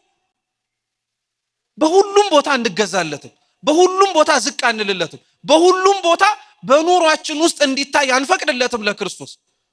እንደኛ የፈጠረውን ሰውነት እንደኛ በፈጠረውም ፍጥረት የተቸገረበት እኮ ሰው የለም። በነገራችን ላይ እንደኛ አስቸጋሪ የለም ለክርስቶስ። እንደኛም ደግሞ እንዳስቸጋሪነታችን በአምላካችን ፊት የሚወደድ ፍጥረት የለም። ስለዚህ ኒቆዲሞስ ሌሊት የሚመጣው ለክብሩ ተጨንቆ ነበር። ሶስተኛው ግን ሌሊት ተብሎ የሚጠራው የምሽቱ ክፍለ ጊዜ ራሱን የቻለ ደግሞ ሌላ ትርጉም ሌላ ሐሳብ ደግሞ እንድናነሳ በር የሚከፍትልን። የሚገርማችሁ መጽሐፍ ሌሊት ብሎ የሚጠራው ከምሽት 12 ሰዓት በኋላ ያለውን ክፍለ ጊዜ አይደለም። በሀገራችን እንደምታውቁት እያንዳንዱ ክፍለ ጊዜ ወይም ሰዓትን አቆጣጠር ማዕከል ያደረገ የራሳችን የሆነ ሰላምታ የምንሰጥበት መንገድ አለ። ለምሳሌ ከጠዋት ከ12 ሰዓት ጀምሮ እስከ 3 ሰዓት እስከ 4 ሰዓት የምታገኙትን ሰው ምን ብላችሁ ነው ሰላም የምትሉት? መልሱ እንጂ እንደምን አደርክ። ከ4 ሰዓት በኋላስ እንደምን አደርክ አይባልም። እንደምን ምን አረክም አረፈድክ። ከ6 ሰዓት በኋላስ እንደምን ዋልክ። ከ11 ሰዓት በኋላስ እንደምን 2 ሰዓትስ የሚመጣው ምንድነው የሚባለው? ደህና መሸህ ነው። አይዟችሁ ምን አስጨነቃችሁ? እንዴት አመሸህ ነው የሚባለው። 3 ሰዓትስ ቢመጣ እንዴት አመሸህ ነው። የምሽቱን ሰዓት እንዴት አመሸህ ብለን ነው። ግን ምሽት ተብሎ የሚጠራውና ሌሊት ተብሎ የሚጠራው ሰዓት ይለያያል። ምሽት ተብሎ የሚጠራው አሁን እኛ የተሰበሰብንበት ሰዓት ነው። አሁንም ሰዎች እየተንቀሳቀሱበት፣ አሁንም በቀኑ ሲደክሙ የነበሩ እንደኛ የሚመስሉ ሰዎች ወደ ቤታቸው ወደ መጠለያቸው እያለፉና እየገቡ ያሉበት ሰዓት ምሽት ተብሎ ነው የሚጠራው። ሌሊት የሚባለው የምሽቱ ጥልቅ ክፍል ነው። እርሱም ፀሐይ በፍጹም ሊወጣ የማይችልበት፣ በፍጹም ብርሃንን የማንጠብቅበት፣ እንኳን ሰዎች ሊንቀሳቀሱበት ቀርቶ ሰዎች መንቀሳቀስ አቁመው አራዊት ደግሞ የነሱ ሰዓት ነውና ወጥተው መራመድ የሚችሉበት ሰዓት ነው። እየሰማችሁኝ ነው? ሌሊት የሚባለው እሱኛው ሰዓት ነው። ኒቆዲሞስ የመጣው በየትኛው ሰዓት ነው? በሌሊት። ሰው የማይንቀሳቀስበት ለህይወቱ ስጋት ሊሆንበት በሚችልበት ሰዓት ላይ እርሱ ክርስቶስ ጋር ይመጣ ነበር። ለህይወታችሁ በጣም የሚያሰጋችሁ ነገር፣ ወደ ክርስቶስ ላያስቀርባችሁ የሚችላችሁ ነገር ምንድነው? ክርስቲያኖች ሰዓት ነው፣ ቦታ ነው፣ ሰው ነው፣ ሁኔታ ነው። አያችሁ ኒቆዲሞስ ይሄንን ሁሉ አልፏል። አይገርምም? ይሄንን ሁሉ ተሻግሯል። ከዛ ውጭ ግን በጣም ትኩረት እንድታረጉበት የፈለኩበት ብንማረውም በጣም የሚጠቅመን ደግሞ ሌላው ነጥብ ምን መሰላችሁ? መጽሐፍ ቅዱስ ሌሊት ብሎ የሚጠራው የምሽቱን ጥልቅ የሆነውን የጨለማውን ጊዜ ብቻ ሳይሆን ሌሊት የሚለውን የኃጢአትንም ዘመን የበደልንም ዘመን። ለምሳሌ የቅዱስ ዮሐንስ ወንጌል ምዕራፍ 11 ላይ ጌታችን ኢየሱስ ክርስቶስ የአልዓዛርን የወዳጁን መሞት ሲነገረው አልዓዛር ወዳጄ ሞቷል፣ ላነሳው ልቀሰቅሰው እሄዳለሁ ያለበት ክፍል ላይ ምን አለ መሰላችሁ? ክርስቶስ አብራችሁን በሉ ብርሃን ሳለላችሁ በሉ እንጂ በብርሃን ተመላለሱ። ምን ማለት ይመስላችኋል? ብርሃን ሳለላችሁ በብርሃን ተመላለሱ። ከዛ ይቀጥልና ማንም ሊሰራበት የማይችለው ሌሊት ይመጣልና ይል። ብርሃን ሳለላችሁ በብርሃን ተመላለሱ ማለት አንደኛ እየኖራችሁ እየተነፈሳችሁ መራመድ በቻላችሁበት ጊዜ ላይ ማድረግ የምትችሉትን በጎ ነገር ሁሉ ስሩ። ብርሃን የሚባለው የኛ እድሜ ነው። በብርሃን ተመላለሱ፣ ብርሃንን ስሩ የሚባለው ደግሞ መልካም የሆነ በጎ ነገርን። ብርሃን ሳለላችሁ በብርሃን ተመላለሱ ካለ በኋላ ክርስቶስ ግን ምን አለ? ማንም ሊሰራባት የማይችልባት ሌሊት ሳይመጣል። ሌሊት የምትባለው ኃጢአት ማለት ነው። ብዙዎቻችን በነገራችን ላይ ጽድቅ ስንሰራ በኃጢአት የምንወድቅ አንመስልም። ታውቃላችሁ? በጎ ስናረግ ንፉግ አንመስልም። ሰጪ ስንሆን ከልካይ አንመስልም። ብርሃን ሲሆን በብርሃን እንመላለሳለን። ማንም የማይሰራባት ባልጠበቅናት ሰዓት ላይ ተንሸራተን ልንወድቅባት የምንችልባት ሌሊት ኃጢአት፣ ክፋት እንዳለ ሁላችንም እንረሳለን። ክርስቲያን ግን ሲኖር አስተውሎ፣ ክርስቲያን ግን ሲራመድ ተጠንቅቆ እንዲሆን መጽሐፍ ይነግረናል። ሁላችንም ጽድቅ ስንሰራ በጽድቃችን እንዳንመካ የሚያደርገን ዛሬ የሰጠው እጃችን ነገ ሊነፍግ ይችላል ብለን ስለምንሰጋ ነው። ጽድቅ ስንሰራ በእግራችን ቤተ መቅደስ ስንመጣ ብዙ ያን ያክል መጻደቅ የማይጠበቅብን ዛሬ ወደ ቤተ ክርስቲያን የሮጠው እግራችን ነገ ላይ ደግሞ ወደ ሌላ ቦታ ሲሮጥ ልናየው ስለምንችል። ሌሊት እየተባለ የሚጠቀሰው ኃጢአት ነው፣ ክፋት ነው፣ በደል ነው። ለዛ ነው ክርስቲያኖች ስንኖር በምንችለው አቅም መልካም ነገር ለማድረግ እንሞክር። ያ መልካም ነገር አባቶቻችን ሲናገሩ የምንሰራው በጎ ነገር ሁሉ ልክ ጎተራ ውስጥ እንደሚቀመጥ እህል ነው ይላሉ። ሌሊት ሲመጣ ኃጢአት መስራት ስንጀምር ያኔ የሰራናቸው በጎ ስራዎች፣ ያኔ የሰራናቸው መልካም ነገሮች ወደ እግዚአብሔር መልሰው እንደሚያመጡን ታውቃላችሁ። ብዙ ሰው መልካም ነገር መስራት ነገ ኃጢአት ሲሰራ በደጉ ጊዜ ቢያንስ ይሄን ነገር አድርጌ ነበረ ብሎ እንዲያስበው አይደለም የሚፈለገው። መልካም ይሰራ የነበረበት ዘመን እንትቶ ኃጢአት የሚሰራበት ዘመን ላይ ብዙ መልካም የሰራ ሰው ትላንትና ስለሰራው መልካም ነገር እግዚአብሔር አምላክ የንስሐ እድሜ ማስተዋል የሚችልበትንም ጉልበት ሰጥቶ ወደ ጽድቅ ሊመልሰው እንደሚችል ታውቃላችሁ። ይችላል እኮ። እንዴት አወክ ብትሉ ዘወትር የእመቤታችን ተአምር ሲነሳ፣ ዘወትር የእመቤታችን ተአምር ሲነበብ በላዔ ሰብእ ትዝ አይላችሁም እንዴ? በላዔ ሰብእ እኮ ሰው መብላት ከመጀመሩ በፊት እኮ በጣም ጻድቅ እንደነበር ታውቃላችሁ። በጣም የተመሰገነ ስራ ይሰራ ነበር። ትላንትና ይሰራ ስለነበረው መልካም ስራው እኮ ነው ልክ በኋላ ላይ ደግሞ ስሟ ሲጠራበትና ማርያም የሚለውን ስም ለመብላት ፈልጎት ነገር ግን አልበላ ያለውን በቁስል የተመታውን ሰውነት አይቶ ምህረት አድርጎለት አልበላውም ብሎ ቢተው እኮ የእመቤታችን በስሟ የተሰጠው ውሃ የእመቤታችን የጥላዋ ማረፍ እኮ ነው እሱን ወደ ጽድቅ መንገድ መልሶ እንዲሰማራ ያደረገው። ብዙ የቅዱሳን ታሪክ ላይ በቅድስና ሕይወት ተመላልሰው በኋላ ላይ ወደ ኃጢአት ሲገቡ ትላንትና የሰሩትን መልካም ስራቸውን አስበው እግዚአብሔር አምላክ አሁን ደግሞ በጎ የሚሰሩበትን እድሜ ይጨምርላቸዋል። እግዚአብሔር ለሁላችን ይህን ያድርግልን። እውነት ትላንትና በንጹህ ልባችን ስላደረግን ትላንትና ምንም ክፋት ሳናስብ ሳንስገበገብ ምንም አይነት ነውር የሆነ ነገር ሳናስብ ያደረግናቸው በጎ ጊዜያቶች እኛ የረሳናቸውን እግዚአብሔር ያስታውሰዋል። እኛ የዘነጋናቸውን እሱ ግን አስታውሶ ለጽድቅ ምክንያት እንዲሆነን ኃጢአትን ትተን ወደ እግዚአብሔር መንገድ እንድንጀምር ያደርገን። ስለዚህ ምን እያልኳችሁ መሰላችሁ ክርስቲያኖች? ኒቆዲሞስ በሌሊት መጣ ማለት ኃጢአቱን ገና ሳይተው ማለት ነው። ኒቆዲሞስ ወደ ክርስቶስ የመጣው ትቶ መምጣት ያለበትን ነገር ትቶ ሳይጨርስ ነው። ፈሪሳውያን እንዳልኳችሁ ክርስቶስን ለመስቀል ክርስቶስን ለመግደል ዘወትር ጠዋት ማታ የሚሰበሰቡ ናቸው። ከነሱ ማህበር መካከል ሆኖ ነው እሱ ወደ ክርስቶስ የመጣው። ፈሪሳውያን ዘወትር የክርስቶስን ትምህርት እየሰሙ ችግሩን ለማውጣትና ከተናገረው ነገር ስህተት ለመፈለግ ለቀና የሚያዳምጡ ሳይሆን ጆሮአቸው ውስጥ በሌላ ነገር እየተረጎሙ ይረዱት ነበር። በነዛ መካከል ኒቆዲሞስ ነበር። ትልቅ ትምህርት ነው። በዚህ ሁሉ መካከል ኒቆዲሞስ በሌሊት ክርስቶስ ጋር ይገኝ ነበር። ኃጢአት ስንተው አይደለም እኮ እግዚአብሔር ጋር የምንመጣው ክርስቲያኖች። ኃጢአታችንን ትተን አራግፈን እስከምንጨርስ ድረስ አይደለም ጠብቀን የምንመጣው ቤተክርስቲያን። ከነ ችግርህን የምትመጣው። ኒቆዲሞስ መቼ አይሁድን ሸንጎ ተወው ክርስቶስ ጋር ሲመጣ? መቼ እንግደለው ከሚሉት መካከል አብሬ አልሰለፍም ብሎ ራሱን ለየ ኒቆዲሞስ ሌሊት ክርስቶስ ጋር ሲመጣ? ከነ ችግሩ እኮ ነው ክርስቶስ ጋር የመጣው ከነ ድክመቱ። አብዛኞቻችን ግን ራሳችንን እንመልከተው። ነጽተን ተቀድሰን እግዚአብሔር በኃጢአታችን የተማረረ መሸከም እኛን የከበደውና የሰለቸው ይመስል ተስተካክዬ ካልሆነ ከዚህ በኋላ ብመጣም የሚቀበለኝ አይመስለኝም እያልን ብዙ ነገር እናወራለን። እንኳን እኛን ቀርቶ ኒቆዲሞስን እንደዛ አላረገውም። በሌሊት ሲመጣን የተቀበለው ክርስቶስ። ኃጢአታችንን የምንተወው ክርስቲያኖች ከእግዚአብሔር ርቀን አይደለም፣ እንዲያውም ከሱ ጋር ተጣብቀን ነው እንጂ። የትኛው ሌሊት ነው ብርሃን ካልመጣበት ይሸሻል እንዴ? ጨለማ ብርሃን ካልበራበት እኮ ጨለማነቱን አይተው ጨለማ ሆኖ ይቀጥላል እንጂ። የኛም ህይወት ጨለማ ሆኖ የሚቀጥልብን ብርሃኑ ላይ ስላልመጣን እኮ ነው። አንተ ራስህ በምታበራው ሻማ፣ አንተ ራስህ በምትለኩሰው አምፖል፣ አንተ ለራስህ በፈጠርከው ፀሐይ በፍጹም የኛ የኃጢአት ጽልመታችን ሊገፈፍ አይችልም።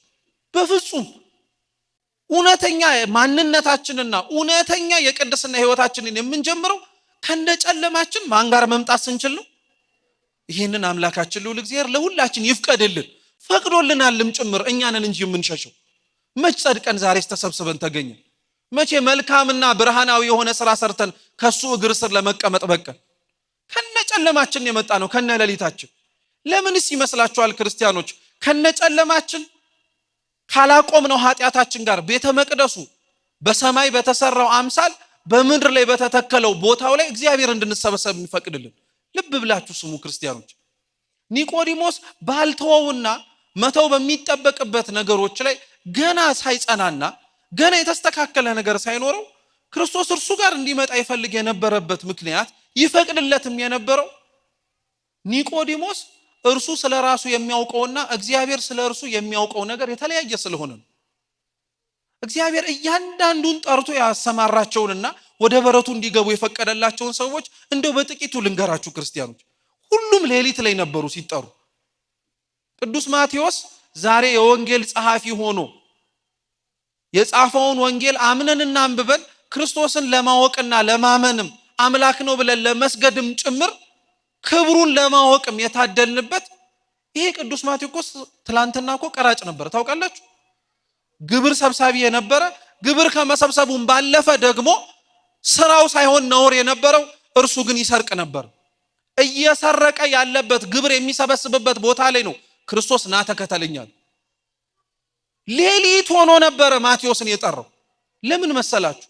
ማቴዎስ ላይ ሌላው ሰው ሲያይ ለምን ማቴዎስን ጠራው ይላል። ልክ እኛን ሲመለከት እኒህን ኃጢአተኞች ለምን ሰበሰባቸው ብሎ እንደሚጠራው እንደሚጠይቀው። ግን ክርስቶስ ማቴዎስን ያየው የዛሬ ቀራጭነቱን ሳይሆን የነገ ምርጥ ወንጌል ጸሐፊነቱን። ሳውልን ክርስቶስ ሲጠራው ያየው የዛሬ አሳዳጅነቱን አልነበረም። ነገ ላይ ለእርሱ የሚሆንለትን ምርጥ ዕቃና ስሙን ተሸክሞ ከዓለም እስከ ዓለም እንደሚንከራተትለት ነው። ኒቆዲሞስንም በሌሊት ሲመጣ ክርስቶስ የተቀበለው ዛሬ ለክብሩ ተጨንቆ ኃጢአቱንና የኃጢአት ስፍራውን ሳይለይ የመጣውን ኒቆዲሞስን አይቶት ብቻ አይደለም፣ ነገ ላይ ስጋውን ከመስቀል ላይ አውርዶ የሚገንዝለት የተቀደሰ ቦታውና ማረፊያውም ጭምር የሆነ ሰው ስለሆነ ነው። እግዚአብሔር እናንተ በራሳችሁ ላይ ያላያችሁትን ጽድቅ እንደሚያይባችሁ ታውቃላችሁ። እግዚአብሔር በእኛ ላይ ማየት የከበደንን መልካም ነገር እያየ ዕድሜ እንደሚጨምርልን ታውቃላችሁ። እንዴት አይነት አምላክ እንደሆነ እስኪ ያስቡት ክርስቲያኖች። ኒቆዲሞስ ሌሊት ነበር ይመጣ የነበረው። እኛም ሌሊት ነው የምንመጣው። በቃ ብርሃን የሚሆንልን ከሱ ጋር ስለሆነ፣ ኃጢአታችንን የምንተወው ከሱ ጋር ስለሆነ፣ ያለሱ ምንም ነገር ማድረግ ስለማንችል ልክ እንደ ኒቆዲሞስ እኛም በሌሊት እንድንመጣ ያስፈልገን። በሌሊት መጣ። ክርስቶስን አመሰገነው፣ ተናገረው። ከእግዚአብሔር ዘንድ ተልከህ እንደመጣ መምህር እንደሆንክ ብዙ በእጆቼ የተሰሩ ድንቅ ድንቅ ምልክቶችንም ጭምር አይተናል ሰምተናል አለው። ከዚህ ንግግሩ ኒቆዲሞስ ክርስቶስን ይከታተለው እንደነበረ ማወቅ ትችላላችሁ። ማንነቱን በስነ ስርዓት ጠንቅቆ ማወቅ ይሳነው እንጂ ትኩረቱን ስቦት እንደ መምህርነቱ አዋቂነቱንም ጭምር ተረድቶት ይመለከተው ነበር። እና ኒቆዲሞስ በዚህ ሁሉ ንግግር ውስጥ በዚህ ሁሉ ስራ ውስጥ ጌታችን መድኃኒታችን ኢየሱስ ክርስቶስ ምን አለው? አዋቂ ሆኖ ባለጸጋ ሆኖ ባለስልጣን ሆኖ ለመጣው ለኒቆዲሞስ ይዞት በመጣው ሶስት ነገር ሊለወጥለት የሚገባ ሶስት ነገር ሰጠ። እየሰማችሁ ነው? ልብ ብላችሁ አዳምጡ። ኒቆዲሞስ ይዞት የመጣው ባለጸግነት እስከ ሰማይ የሚሄድ አይደለም፣ ሲሞት እዚሁ ያበቃ። ኒቆዲሞስ ይዞት የመጣው ባለስልጣንነት ከስልጣኑ ወንበር ሲወርድ ወይ እርሱ ሲሞት ያበቃለታል። ኒቆዲሞስ ይዞት የመጣው ዕውቀትነቱ እንኳን ሲሞት ቀርቶ አእምሮ ሲፈዝ መዘንጋት ይጀምራል። ሲሞትማ ዕውቀቱን በዛው በአፈሩ ላይ ተከድኖ ይቀርለታል። ይዞት ስለመጣው ልዩ ስላስባለው ሶስት ነገሮች እግዚአብሔር አምላክ የማይጠፉ የማይለወጡ ዘላለማዊ የሆኑ ሶስት ነገሮችን ሰጥ። መጀመሪያ ክርስቶስ እንዲህ ብሎ ተናገረው፣ ሰው ዳግመኛ ካልተወለደ በቀር የእግዚአብሔርን መንግስት አያውቅም አለ። አዋቂ ነው ኒቆዲሞስ። ነገር ግን ክርስቶስ እየተናገረ ያለውን ነገር ሊረዳው አልቻለም። እንዴት ሰው ወደ እናቱ ማህፀን መልሶ ገብቶ ሊወለድ ይችላል አለ። ክርስቶስ አላዋቂነቱን ሊያጠፋለት ስለፈለገ ምን ብሎ ተናገረው? ሰው ከውሃና ከመንፈስ ካልተወለደ በቀር የእግዚአብሔርን መንግስት ሊያይ አይችልም አለ። ከውሃ ከመንፈስ መወለድ ማለት በነገራችን ላይ ጥምቀት ማለት ነው። ክርስቲያኖች ጥምቀት ካልተጠመቀ የክርስትና ጥምቀትን ገንዘብ ካላረገ ክርስቶስ በ30 ዓመቱ በዮሐንስ እጅ የተጠመቀውን የልጅነትን ጥምቀት ለኛ የመሰረተልንን እያንዳንዳችን በ40ና በ80 ቀን እንዲኖረን እግዚአብሔር ይፈልጋል። ያ የጥምቀት ሀብታችን ተጠምቀን የምናገኘውን በረከታችን ለምንድን ነው ተብለን የምንጠይቅ ከሆነ የእግዚአብሔርን መንግስት ለመውረስና ዘላለም ከእግዚአብሔር ጋር ለመኖር እንድንታደል። ጥምቀታችን የመጀመሪያው ጥቅሙ በነገራችን ላይ ይሄን ልጅነትን ማሰጠት። ልጅ ሳንሆን ቀርተን አይደለም እኮ መቼም ስንወለድ ለእግዚአብሔር ፍጥረታቶቹ ነን። ልጅ መሆንን ያሰጠናል ስንል ግን በአባታችን መንግስት የእርሱ የሆነውን ወርሰን ለመኖር ግን የሚያስችለንን ስልጣን ያሰጠናል አለ። አይገርማችሁ? ይዞት የመጣውን ባለስልጣንነት አስጣለውና ትክክለኛው ባለስልጣንነት በክርስቶስ መጠመቅ ነው። ትክክለኛ ባለስልጣን ሁሉም ክርስቲያን ስለዚህ ባለስልጣን ነው ማለት ነው። አያችሁ? የእግዚአብሔር የሆነው ነገር ላይ በሙሉ ለመሰልጠን የታደለ ነው። ቅድስና ካለው ንጽህና ካለው ከእግዚአብሔር ጋር አብሮ ለመኖር የታደለ ከሆነ ክርስቲያን ባለስልጣን ነው። ምን የሚከለክለው ነገር አለ? በምድር ላይ ስላልተገዙልን ነገሮች በነገራችን ላይ አንጨነቅ።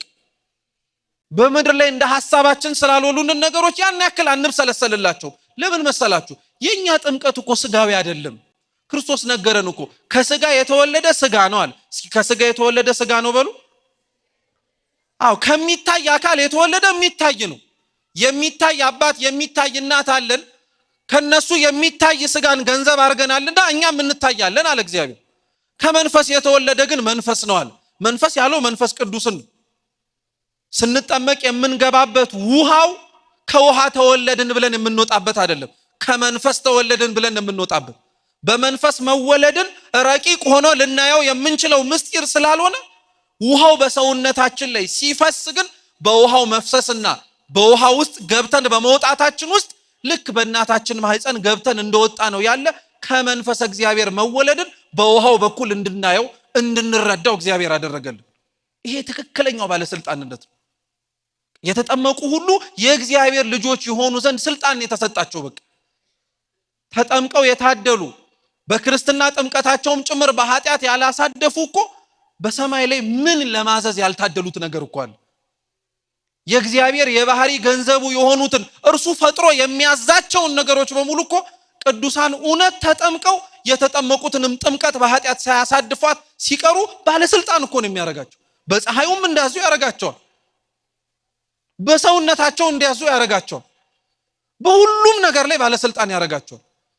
ትልቁ ባለስልጣንነት መሬት ላይ ያለ ወንበር ላይ መቀመጥ አይደለም፣ በሰማይ ያለ የክርስቶስ ዙፋን ጋር አብሮ መኖር ነው። ይህን አትርሱት ክርስቲያኖች። ይህንን ለማግኘት የታደልን ሰዎች ደግሞ በምድር ስላጣነው ነገር እያሰብን በምድርም ስላልሆነን ነገሮችም ጭምር እየተጨነቀን አናሳልፍም። በላይ በሰማያት ያለውን እያሰብን ተጽናንተን ደስም ተሰኝተን እንኖራለን እንጂ ይዞት ስለመጣው ስለሚያልፈው ስልጣን የማያልፍ ባለስልጣንነት ጥምቀት ነው ብሎ ነገረው። ዳግም መወለድ ነዋል። የሚገርም እኮ ነው ክርስቲያኖች። በጥምቀት ልጅነት፣ በጥምቀት ስልጣንነት፣ በጥምቀት የእግዚአብሔር ልጅ ሆኖ መጠራትን ማግኘት ትልቅ በረከት ነው። ለኒቆዲሞስ ይዞት ስለመጣው ስለሚያልፈው ስልጣን የማያልፈውን ስልጣን የእግዚአብሔር ልጅ መሆን ያስፈልግሃል አለው። አንድ ቀጠለ። ከስጋ የተወለደ ስጋ ነው፣ ከመንፈስም የተወለደ መንፈስ ነው አለና ደግሞ ቀጠለና ነፋስ ወደ ወደደው ይነፍሳል አሉ። እስኪ ነፋስ በሉ፣ ኧረ በሉ። ወደ ምን ወደ አረገው ይወዳል? ወደ ወደደው ይነፍሳል አለ። ነፋስ የሚባለው እግዚአብሔር መንፈስ ቅዱስ ነው። መንፈስ ቅዱስ ጸጋውን በወደደው ላይ ያሳድራል። ማንም መንፈስ ቅዱስን ለገሌ እንዲህ አድርግለት አንተ ካረክለት እኔ ለመንኩለት ይሻላል ብሎ ሊናገር አይችልም። ልብ ብላችሁ ስሙ ክርስቲያኖች ባካችሁ። እግዚአብሔር ለሁላችን የሰጠን ለሁላችንም ጭምር ያሳደረብን ጸጋ የእግዚአብሔርን መንግስት ለመውረስ የሚያስችለን ብቁ በቂም ጭምር። ምንም ጎደለን ብለን ልናጉረመርም አንችልም። ለእያንዳንዳችን ልክ ገብርኄር ሳምንት ላይ ሲነበብ እንደሰማችሁት የማቴዎስ ወንጌል ምዕራፍ 25 ቁጥር 14 ላይ እንዳለው ለእያንዳንዳችን እንደየአቅማችን የሰጠን መክሊት ጸጋው ለእያንዳንዳችን እንደየአቅማችን የተሰጠን መክሊት ጸጋ እያንዳንዳችንን የሚያስገባን አንድ ቦታ ነው። ባለ 5 ያተረፈው 10 ስለሆነ ባለ 2 ያተረፈው 4 ስላደረገ ለብቻው የተለየ ቦታ ተሰጥቶታል እንዴ? አልተሰጠውም። ሁለቱም ተመሳሳይ ቦታ ነው የገቡት። አይደንቃችሁ? ጊዮርጊስ ደሙን አፍሶ የገባበትን መንግስት እኛ ውሃ ሰተን እንገባበታል። በጣም እኮ ነው የሚገርመው። እውነት እግዚአብሔር እንዴት ቸር እንደሆነ እስኪዩት። እኛ የትም ተንዘላዝለን የኖርነውን ክርስትና ንስሐ ገብተን ቅዱስ ቁርባን ተቀብለን ኃጢአትን ላለማየት ከሰው ርቀው የገቡባትን መንግስት እንድንወርስ ያደርገናል። ኧረ ተው ዘኑለት ለእግዚአብሔር ክርስቲያኖች፣ እውነት እንዘንለት። እንዴት አይነት አምላክ ቢሆን ነው እንደዚህ የተንከባከበን? ሌላው ደክሞ የሚገባበትን እኛ ግን ከመድከምም ባለፈ በጥቂት ነገር እንድንወርሰው ያደርገናል። ምን አይነት አምላክ ነው በእውነት! እግዚአብሔር ቸር ነው። በቃ ይህን የሚያክል ሰማያዊ መንግስቱን እንዲሁ ዝም ብሎ በፍርፋሪ ይወርሱት ይላል። በቃ ውሃ ጠጣ፣ የታረዘ አልብስ፣ የታሰረ ጠይቅ፣ እንግዳ ተቀበል ብሎ የኔን መንግስት ውረስ። እንኳን የእግዚአብሔርን መንግስት ቀርቶ እኮ በዚች መሬት ባለችው እንኳን ስልጣናችን ይሄን በጎ ነገር ስላደረክ ተብሎ ማን ወንበር ይሰጣል? ማን አብረኸኝ ተቀመጥ ይልሃል? ማን ከገባህበት መውጣት የለም ከተቀመጥክበት መውረድ የለም ይልሃል? አንዱ እግዚአብሔር ብቻ ነው ይሄን ሊያደርግ የሚችለው፣ የሚያደርገውም ጭምር። በጣም ነው የሚደንቀው። እግዚአብሔር የወደደውን ሁሉ ያደርጋል። ክርስቲያኖች የሰጠንን ጸጋ አናጉረምርምበት። የሰጠንን ሀብት የእግዚአብሔርን መንግስት የመውረሻ ነው። በጣም ግን እኛ ተሳስተን መንገድ ስተን ከወጣን ቆነጀንበት። የሰጠንን ጸጋ ለኪሳችን ስናረገው፣ የሰጠንን ሀብት መንግስቱን ለመውረስ ሳይሆን የራሳችንን ምድራዊ ህይወት ለማደላደያ ስንጠቀመው የእግዚአብሔር ጸጋ ከአብዛኞቻችን እየራቀ እየሸሸብን ሄደ። እውነት በቸርነቱ ይመልስልን መድኃኔዓለም እንጂ እኛ አልሆነልንም። እውነቴን እንምላችሁ እኛ አልሆነልንም። ሞክረናል፣ ጥረናል፣ እየጣርንም ጭምር ነው። ቸርነቱ ብቻ ነው ይዞ ያቆየን ሁላችንም። እያንዳንዱ ነፋስ ወደ ወደደው ይነፍሳል። በቃ ስለዚህ እግዚአብሔር የወደደውን እንዴት ማክበር እንዳለበት ያውቃል። እኛ ለስጋዊ አይን የምናያቸው ሰዎች የጎደለባቸው፣ እኛ በስጋዊ አይን ስንመለከታቸው የተሻለ ቢሰጣቸው የተሻለ ሊያደርጉ ይችላሉ ብለን የምናስባቸው ሰዎች አሉ። ልብ ብላችሁ ስሙ። በነገራችን ላይ በተለይ በጥቂቱ የታመኑ በተለይ ባላቸው መልካም ነገራቸው ላይ በመነሳት ምን አለ የተሻለ ነገር ባደረገላቸው ብለን ለምንላቸው ሰዎች ይሄ ጥሩ ምሳሌ ነው። ልብ ብላችሁ ስሙ። መጽሐፈ ስንክሳራችን ላይ ታኅሳስ 7 ላይ ተጽፎ የሚገኝ የአባ ዳንኤል የሚባል ታሪክ አለ። በረከቱ ለሁላችን ትድረሰን። አባ ዳንኤል አንድ ድንጋይ በመጥረብ ይተዳደር የነበረ አንድ ሰው ነበር። እየሰማችሁ ነው?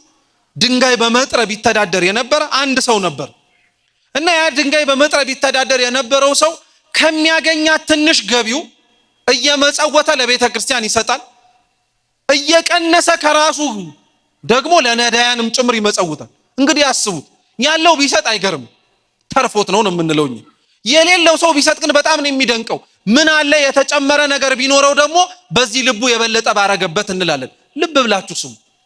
አባ ዳንኤል ያንን ሰው እየተመለከተውና በጣም ተደነቀ፣ ለእግዚአብሔርም ጸሎት አረገ ይላል። ታኅሳስ 7 ላይ ያለ የስንክሳር ታሪክ ነው። ገብታችሁ አንብቡ ቤታችሁ። አቤቱ ጌታ ሆይ አለ አባ ዳንኤል፣ ይህ ሰው በድህነቱ ድንጋይ ጠርቦ ከሚያገኘው ገንዘብ እችን መስጠት ከቻለ ባለጸጋ እኮ ብታረገው እንዴት አትርፎ በሰጣል። እና ይህን የሰማ እግዚአብሔር ስለ አባ ዳንኤል ጽድቅ ሲል በሕፃን አምሳል ተገለጠለትና ምን አለው መሰላችሁ? ይህ ሰው አጣው የምትለውን ያስፈልገዋል የምትለውን ነገር ሰጥቸው ጸባዩ ቢለወጥስ አለ። አንተ ትዋሰዋለህ አለ። እኔ ዋሰዋለሁ አለ። ደግ በጅ አለ። አንድ ብረት ድስት ሙሉ ወርቅ እግዚአብሔር አምላክ ሰጠው ይላል። ወዲያውኑ ሳይውል ሳያድር ድንጋይ ጠራቢ የሆነው ሰው የተለመነለትን ሀብት ሲያገኝ ግን አመሉ ተለወጠ። አመሉ ተለወጠ። መለወጥ ብቻ አይደለም፣ አመሉ እንደተለወጠ ዋስ የሆነው አባ ዳንኤል ሄዶ ልምከር ሲለው አሳስሮ አስገረፈው። አባ ዳንኤል እግዚአብሔር አምላክ እያወቀ ያላረገውን ነገር ጨምርለት ብሎ በመለመኑ ምክንያት ራሱ አባ ዳንኤል የሞት ፍርድ ይፈረድበት ተባለ። አምላክም በድንግልና ጸንሳ የወለደች እመቤታችን ቆመች ከሕፃኑ ከክርስቶስ ፊት። ያወቀ መስሎት፣ የተረዳ መስሎት፣ የጠቀመ መስሎት ነው ምህረትን አርግለታል። አባ ዳንኤልም እውነት ነው ሀብቱን ውሰድበታል። ወዲያውኑ ጠላት ተነሳ፣ ተወረረ፣ ሀብቱ በሙሉ ተወረሰ። መልሶ ድሃ ሲሆን ትላንትና የነበረውን ጽድቅ መልሶ አገኘ። እና አሁን አንተና እኔ እግዚአብሔር እንደሚሆኑ ይሁኑ ብሎ ያደረጋቸውን ሰዎች የበለጠ ያርግላቸው ብለህ የምትጠይቀው ነፋስ ወደ ወደደ እንደሚነፍሰው ዘንግተው እኮ ማንን ምን ማድረግ እንዳለበት እግዚአብሔር ጠንቅቆ ያውቅ። እያንዳንዳችን የተሰጠን ጸጋ አልኳችሁ የእግዚአብሔር መንግስት መውረሻ ነው። ልክ ጥምቀት የእግዚአብሔር ልጅነትን ማግኛ ዘላለማዊ ሕይወትን መውረሻ ነው እንደምንለው እግዚአብሔር የሰጠንም ጸጋ በምድር የምንከብርበት ሳይሆን በሰማያትም ጭምር የምንኖርበት ነው። በሰማያት የምንኖርበት ነው። ሐዋርያት የተሰጣቸው ጸጋ፣ ሰማዕታት የተሰጣቸው ጸጋ የሚታገሱበት፣ አንደበታቸውን ከፍተው የሚናገሩበት፣ የሰሙትን ለመኖር የሚጣጣሩበት ጸጋ የእግዚአብሔር መንግስት ለመውረሻ ነው እንጂ ስማቸውን ለዘላለም ተክሎ ማቆያ አይደለም። እየሰማችሁ ነው ክርስቲያኖች? ሐዋርያት የሰጣቸውን ጸጋ ተጠቅመው ጥለውልንና አስቀምጠውልን የሄዱት ነገር ከክርስቶስ የወረሱትን ሃይማኖት፣ ከክርስቶስ ያገኙትን ጥምቀት፣ ከክርስቶስ የሰሙትን ትምህርት፣ እግዚአብሔር የሰጣቸውንም ጭምር የተቀደሰ ሕይወት ነው እንጂ እኛ ሳንኖርና እኛ እንዲሁ ዝም ብለን እንደኖርን ሰዎች ከመቃብራችን በላይ ተጽፎ ሩጫዬን ጨርሻለሁ ብሎ እንደሚነበበው ጥቅስ አይደለም። የእውነት የተኖረ ሕይወት ነው የሰጡት። የእውነት ደም የፈሰሰበትን ዋጋ ነው ያካፈሉ። ይዞት ስለመጣው ባለስልጣንነት ትክክለኛውን ስልጣን ጥምቀትን ሰጠው። ይዞት ስለመጣው ባለጸግነት ገንዘብ ይዞ መጥቶ ነበረ፣ ገንዘብም ነበረው። ክርስቶስ ግን ለኒቆዲሞስ ይቅርብህ አለው። ትክክለኛው ባለጠግነት የእግዚአብሔር ጸጋን ገንዘብ ማድረግ ነው አለው። ትክክለኛው ባለጠግነት እሱ ለሰማያዊ ህይወት መኖር መቻል። ትክክለኛው ባለጠግነት እዚህ የምንኖረው ህይወት ላይ የጽድቅ ስራን ማከማቸት። ክርስቶስ ምን እንዳላቸው ትዝ ይላችኋል? አጋንንትን ማውጣት ይችሉ ዘንድ ለደቀ መዛሙርቱ ስልጣን በሰጣቸው ጊዜ ላይ በስምህ አጋንንት ተገዙልን አሉት። ክርስቶስ ምን አላቸው? እውነት እላችኋለሁ በስሜ አጋንንት ስለተገዙላችሁ አይድነቃችሁ፣ በሰማይ ባለው በህይወት መጽሐፍ ስማችሁ ስለተጻፈ ግን ደስ ይበላችኋል። ማን ደስ ይለዋል? አሁን ይሄ ማንስ ይህንን ተስፋ ያደርገዋል ከኛ መካከል? እግዚአብሔር እውነት አይነ ልቡናችንን ያብራልን። ባለጠግነት ትክክለኛው እሱ ነው። ቀጠላውንም ቁጥር 13 እና 14 ላይ ደግሞ ምን አለው? ሙሴ በምድረ በዳ የነሐሱን እባብ እንደሰቀለ እንዲሁ የዘላለም ህይወትን ይወርሱ ዘንድ እንጂ እንዳይጠፉ የሰው ልጅም ይሰቀል ዘንድ ይገባል። ሶስተኛ የነገረው ትልቅ ነገር ደግሞ ስለ መስቀል ጌታችን ኢየሱስ ክርስቶስ እንደሚሰቀል መከራ እንደሚቀበል እያንዳንዱ ነገር ለዘላለማዊ ህይወት ተብሎ የተደረጉ ናቸው። ክርስቶስ የተጠመቀው ለኛ ለዘላለማዊ ህይወት ለመስጠት ነው። ክርስቶስ የመንፈስ ቅዱስን ጸጋ ለሐዋርያት ከዛም በኋላ ላለን ለተጠመቀን ሰዎች የሰጠን የዘላለማዊ ህይወት እንድንወርስበት። ክርስቶስ የተሰቀለው ለዘላለማዊ ህይወት እንደሆነ ሁሉ እኛም መስቀሉን ተሸክመን እንድንኖር እንድንመላለስ የሚጠራንም ለዘላለማዊ ህይወት ነው። የአብዛኞቻችን የክርስቶስ የመስቀል ህይወትና ኑሮ ግን አንገታችንና ነጠላችን ላይ ነው የቀረ። እውነቴን የምላችሁ ክርስቲያኖች በጣም ነው የምናሳዝነው። ጀርባችን ላይ ካጣፋ ነው ነጠላ አንገታችን ላይ ካሰር ነው መስቀል ውጪ እኮ የእውነተኛን አይተው ክርስቲያን መሆናችንን የሚያውቁ ሰዎች አሉ። ማርያምን ብንል ገብርኤልን ብንል በስማቸው በቅዱሳን አትማሉ እየተባልን ብንብል እንኳን እነሱ ይሆኑ እንዴ እንባላለን። ስራችንን አይተው የሚያውቁን ሰዎች እኮ ጠፍተዋል። በቃ እኛም ስራ የሚታይ ስለሌለን እኮ እኛም ስራ የሚታይ በቃ አቆምን። ልክ ባለ አንድ መክሊት ኖሮት ቆፍሮ እንደቀበረው ሁሉ እግዚአብሔር የሰጠንን ነገር በሙሉ ቆፍረን ቀበር ነው። በቃ እጃችን ላይ ሆኖ ዋጋ ቢስ ሆነብን፣ እርባና ቢስ ሆነብን፣ ጥቅሙ አልገባለን፣ አጠቃቀሙንም አልቻልንበትም። ወይ እንደዛ ሆኖብን እንኳን ባለ አንድ መክሊቱን ክርስቶስ ምን እንዳለው ትዝ ይላችሁ? ለመሸጥ ለመለወጥ ለሚችሉት ወይ ምን አለ መሰለ በሰጣቸዋል። እኛ መኖር ያቃተንን ክርስትና ለምን ቆፍረን እንቀብረዋለን? ምን አለ ለመኖር የሚችሉት ሰዎች ተስፋ እንዳይቆርጡ እንኳን ይዘነው በተገኘ። በእኛ ምክንያት ብዙዎች እኮ ተስፋ ቆረጡ ክርስቲያኖች። በእኛ አልኖር ባለን ክርስትና ተሰብኮ እንደመሰበኩ ብቻ ሳይሆን ሊኖር በሚገባው ህይወት ልክ ተገኝተን ባለመታየታችን ተውት አሕዛብን ቤተ መቅደስ ውስጥና ቤተ ክርስቲያን ውስጥ ያለን ሰዎች እንኳን እኮ ይሄማ የማይኖር ህይወት ነው ብለን እኮ አናናቅ ነው፣ አጣጣል ነው፣ ዝቅ አደረግን። አብዛኞቻችን እንደዛ ሆነንበታል። እግዚአብሔር አብዛኞቻችን። ጌታችን ኢየሱስ ክርስቶስ ግን እንዳልኳችሁ ነው የሰጠን የመስቀል ህይወት አንገታችን ላይ የሚቀመጥ ብቻ አይደለም። የሰጠን የመስቀል ህይወት በጣም ትልቅ ዋጋ ነው ያለው። ክርስቲያኖች የነሐሱን እባብ ያነሳለት ለኒቆዲሞስ ለምን መሰላችሁ? የኦሪት መምህር ስለሆነ ብሉይ ኪዳን ያውቃል። ኦሪት ዘኍልቍ ምዕራፍ 21 ላይ ያለ ታሪክ ነው። ሲጀመር ክርስቶስ በነሐሱ እባብ ብቻ አይደለም፣ በነገራችን ላይ እያንዳንዱ ስለሚያነሳውና ስለሚሰጣቸው ምሳሌዎች የኦሪት መጽሐፍን ጠቅሶ መልሶ ማመሳከር እንዲችል የሚያስችለውን ምሳሌ ነው እየሰጠው ያለው። ስለ ጥምቀት ሲያወራ ውሃና መንፈስን የጠራው። ውሃና መንፈስ ለኒቆዲሞስ አዲስ አይደሉም። ውሃን ያውቃል። የእግዚአብሔርን መንፈስ በውሃዎች ላይ ጸሎ ነበር የሚል ጥቅስ ያውቃል። መንፈስ ያውቃል። በነቢያት መጽሐፍት ላይ በትንቢተ ኢዩኤል ላይ መንፈሴን በሥጋ ለባሽ ሁሉ ላይ አፈሳለሁ የሚል ጥቅስ ያውቃል። ነፋስ ወደ ወደደው ይነፍሳል ብሎ ስለ መንፈስ ቅዱስ ሲያወራ ነፋስ መንፈስ ቅዱስ እንደሚባል ጠንቅቆ ያውቃል። እግዚአብሔርም የሕይወትን እስትንፋስ የሰው ላይ እፍ አለበት የሚል ጥቅስ ያውቃል። በምናውቀው ነው እግዚአብሔር አምላክ የሚያስተምረን። አይገርማችሁ? ሌላ አዲስ ነገር የሚያመጣ እንዳይመስላችሁ። በምናውቀው ቅርብ በሆነን ሲሰበክልን መስማትና ማዳመጥ፣ አዳምጠንም ተርጉመን መረዳት የሚገባንን ነገር ነው መልሰን እንድንመለከተው እንድናስተውል የሚያደርገን። እግዚአብሔር ለሁላችን ማስተዋል እንድንችል ይርዳል። ተመሳሳይ ነው አሁንም እያደረገለት ያለው። ሙሴ በምድረ በዳ የነሐሱን እባብ ሰቀላል። እስራኤላውያን ስላመጹ እግዚአብሔር አያበላንም አያጠጣንም ብለው ስላጉረመረሙ ምግቡን ሰጣቸው፣ ውሃውን ሰጣቸው፣ አብሮ መቅሰፍት አዘዘባቸው። የሚያጉረመርም በእግዚአብሔር ሊያደርገው በሚችል ነገር ላይ እየተጠራጠረ እግዚአብሔርን የሚያማው ሰው እግዚአብሔር የለመነውን ሊሰጠው ይችላል። አብሮ ግን መቅሰፍትን የሚያዝበት በልቶ እንዳይጠግብ ጠጥቶ እንዳይረካ ከእግዚአብሔር የተቀበለውን እድሜ ጨምሮለት እንዳያመሰግነው ነው የሚያደርገው። እንዲህ ከመቀሰፍ እግዚአብሔር ይጠብቀን። እያንዳንዱን እባብን የሰደደባቸው ሊያውም መርዛም እባብ ሰኮናቸውን እየነደፈ ብዙሃን ሞቱ። ተነድፈው ለሞት ደግሞ የሚጣጣሩም ነበሩ። ያጉረመረሙበት እግዚአብሔር ፊት መቆም ስላቃታቸው ወደ ሙሴ ግን ሄዱና ምን አሉ? ሙሴ ሆይ ጸልይልን፣ የመጣብን ነገር መዓቱን እግዚአብሔር እንዲያርቅልን ለምንልን። ጣውን በምህረት መዓቱን በትዕግስት የሚመልስ የቅዱሳንን ልመና የሚሰማ አምላክ ነው። እንግዲያውስ አለው ሙሴን የነሐሱን እባብ ሰርተ በዓላማ ላይ ስቀላል።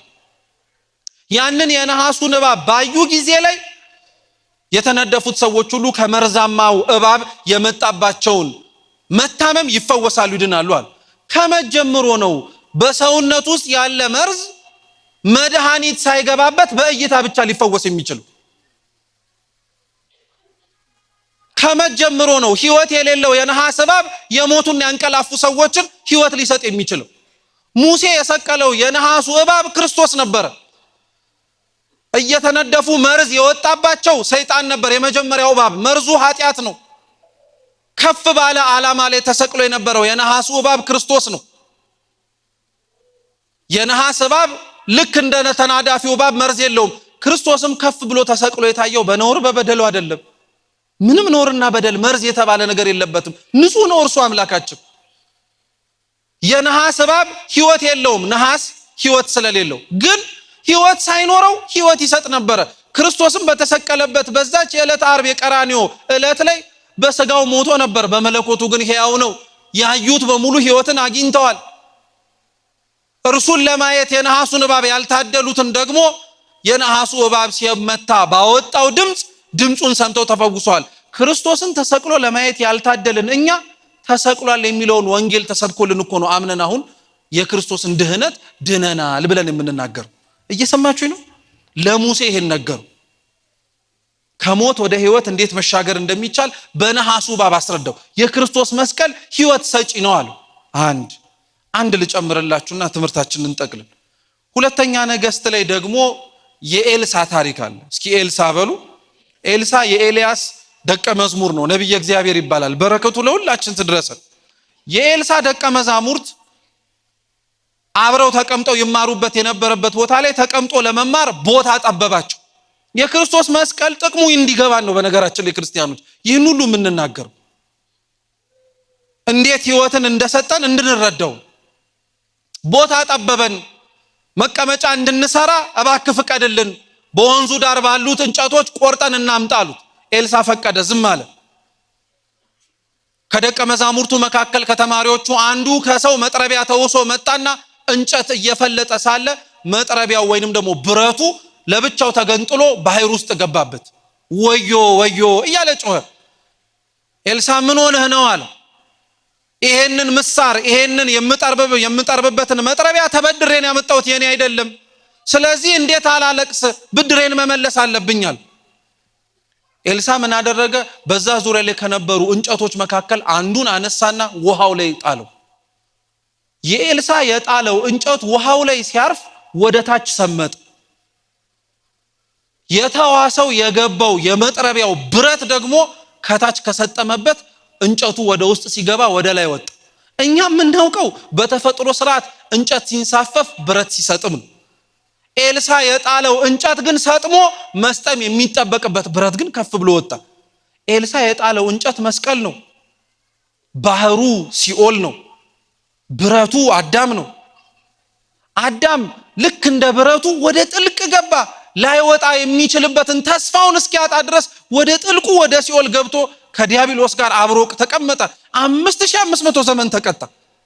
የክርስቶስ መስቀል ግን ልክ ኤልሳ ባህሩ ላይ ሲጥላት ከፍ አርጋ ብረቷን እንዳወጣችው ክርስቶስም መስቀሉን በተሰቀለ ጊዜ ላይ እርሱም የራሱን ሕይወት አሳልፎ በሰጠ ጊዜ ላይ እርሱ ወደ ሲኦል ዘልቆ ሲገባ እኛ ደግሞ ራሳችን ከፍ ብለን ወጣ። የክርስቶስ መስቀል ዋጋ ተከፍሎልሃል የሚል መስቀል። የክርስቶስ መስቀል እኛ መስጠም ሲገባን እሱ እንደሰጠመና እንደገባልን እኛ መውረድና መቀጣት የሚገባን ስፍራ ላይ እርሱ ግን እኛን ሊያወጣ መግባቱ። እያንዳንዱን ነገር ተመልከቱት። ታዲያ አሁን ከተረዳችሁ የሚያውቀውን ባለስልጣንነት በሰማያዊ ስልጣን በጥምቀት ለወጡ አልኳችሁ። እስኪ የሚያውቀውን ባለስልጣንነት በሉ እንጂ በዘላለማዊ ጥምቀት ስልጣን ለወጠለት። በጣም ጥሩ። የሚያውቀውን ባለጠግነት በሉ በማያውቀው ነገር ግን በበለጠው በጸጋ መንፈስ ቅዱስ ለወጠለት።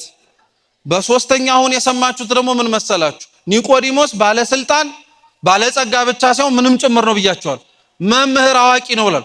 የሚያውቀው ዕውቀት ኤልያስ እንጨት እንደጣለ ነው። የሚያውቀው ዕውቀት ሙሴ የነሐስ እባብ እንደሰቀለ ነው።